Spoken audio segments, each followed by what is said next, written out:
Can we all agree that the dentist is one of the scariest places you've got to visit, especially as a child? Now, this will give us a little bit of an insight from the comedy company why it is as scary as it is. Make sure you hit that like button and subscribe. It'll only take you a second. Right, everybody, let's begin. Sure. I just want to start by going over what we were doing yesterday. To begin with, what do we do first when a patient enters the surgery?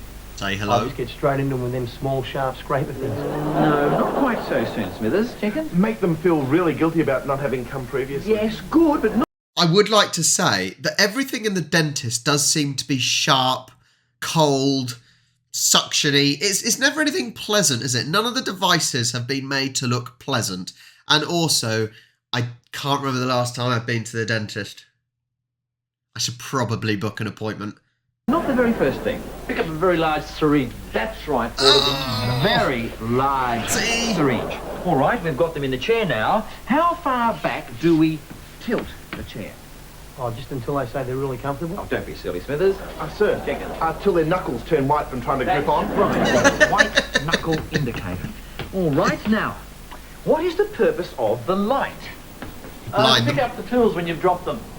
No, not quite. That's I'm going to guess it is so you blind the patient so they can't see what sharp objects are about to go into their mouth. a good reason, but not the main one. To look inside the person's mouth. You know, some dentists are beginning to use them for that purpose. That's not what I'm looking for. Anybody? Anybody?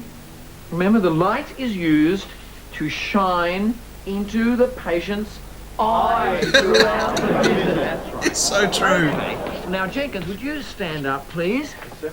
Right, you've got the patient in front of you. Their mouth is wide open. What are you going to say? That's right. Uh-oh. Very good. Watch the other one. Very good use of the head shake there. Okay, sit down. And remember that this moment is also a wonderful time to call the nurse over, to point in the mouth and say, you see, Tracy, that's exactly the sort of thing I've been talking about. And speaking of that, Tracy, what are the two reasons for having a dental nurse? Right, to bump into the dentist while he's using the drill. Correct. And to watch the patient spit into the bowl, particularly when they're numb down one side of the face. Very, very good. Thank you very much, So what Tracy. about the little suction thing on the side of the patient's tongue? You can... That is so true, Glenn. That is so true. The suction, right? It always just ends up sucking your tongue out of your mouth. They can never not get your tongue, can they? get it stuck onto the patient's tongue. Very, very good. Make a note of that one. All right.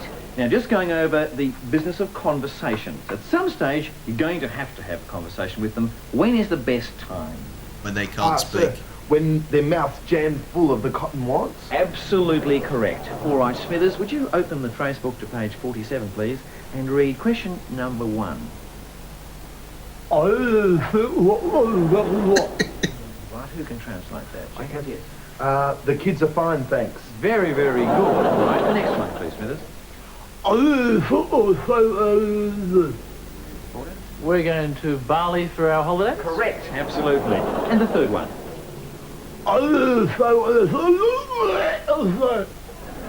Right, anybody?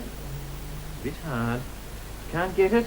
That's very good. You're not supposed to. That one was, how much is this going to cost me? All right, please rise now.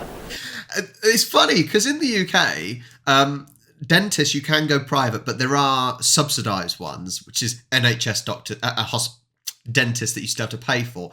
But you dread having to pay because, when you get, say, for example, a level 4 one, which is like a crown in your tooth, you have to make sure you get every other bit of treatment at the same time because it is all under that price. So that's a little tip for you if you're in the UK. This is so true, isn't it? Stand to attention. Please recite the dentist's creed. We vow to always make the patient feel guilty about not having regular appointments, to scratch around their teeth with sharp metal objects and catch their tongues in those little suction things. We will make them rinse their mouths with horrible blue liquid, gag on fluoride, and above all, to always make people stand up without readjusting their chair. It's once again, every time, I know I repeat this every time I look at comedy company videos, but it's so relatable. Everything they said there, you know, because it happens every time you go to the dentist, whether it's the sharp objects, whether it's needles being jabbed into your mouth, whether it's them trying to talk to you while you've got your mouth wedged open. And then as soon as you start talking, they're like, keep your mouth open, or the suction on your tongue.